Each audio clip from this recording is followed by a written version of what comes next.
আপনি কিন্তু গত নির্বাচনেও আপনারা রাজপথে ছিলেন। অনেক বিএনপি সহ বিরোধী নেতারা অনেকে আটক হয়েছে, গ্রেপ্তার হয়েছে। কিন্তু আপনি কিন্তু আটক হন নাই বা গ্রেপ্তার হন নাই।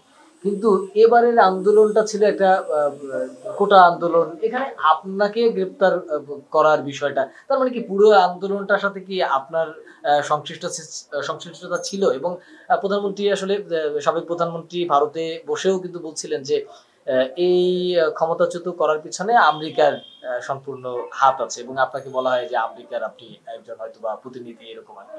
তাহলে কি আসলে এরকম কোনো পরিকল্পনা, এটা কি আগে থেকেই করা হয়েছিল কিনা? না, তবে এইটি ঠিক যে আমরা আমাদের বন্ধু রাষ্ট্রের প্রতিনিধিদের সাথে কথা বললে তখন তাদের বিরক্তিটা দেখেছি, সরকারের আচরণের প্রতি তাদের বিরক্তি, সরকারের কথাবার্তার প্রতি তাদের ক্ষোভ, এটা আমরা লক্ষ্য করেছি। এই আন্দোলনটা ছাত্রদের আন্দোলন ছিল এবং ব্যক্তিগতভাবে একেবারে শুরুর দিকে আমরা চেয়েছিলাম যে ছাত্রদের দাবিটাই বাস্তবায়ন হোক, এবং যেহেতু 18 সালে আমরা এই আন্দোলনের শুরুটা করেছিলাম, কাজে আন্দোলনের লিগেসিটা আমাদের, তো কাজে আমাদের একটা লিগেসি নষ্ট হয়ে গেলে আমাদের কষ্ট লাগবে, যেই কারণে আমরা বর্তমানে যারা আন্দোলন করছিল তাদেরকে আমরা সহযোগিতা করেছিলাম, পরামর্শ দিয়েছিলাম, কিন্তু আমরা সামনে আসিনি। যখন যখন ইন্টারনেট বন্ধ করে দেয়, সেটি সম্ভবত শুক্রবার, তখন কিন্তু সবাই ডাইরেক্ট ফোনেই যোগাযোগ করতেছিল। আমি আমার জায়গা থেকে তখন আমার ফোন থেকে আন্দোলনকারী সমন্বয়কদের সাথে, বিশেষ করে নাহিদ, আসিফ, সার্জিস, বেশ কয়েকজনের সাথে আন্দোলনের কর্মসূচি নিয়ে কথাবার্তা বলি।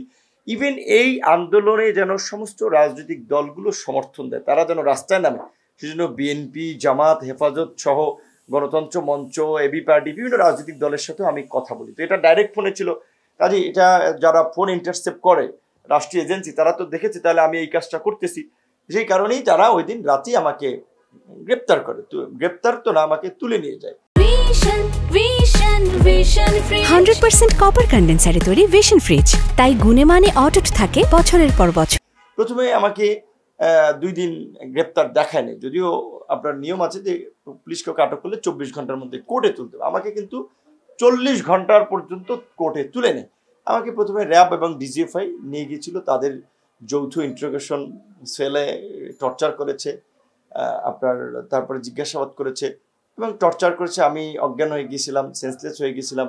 হ্যাঁ, তারপরে এখন তারা আবার ডাক্তার এনেছিল, বা তারপরে তারা ডিবিতে হস্তান্তর করে।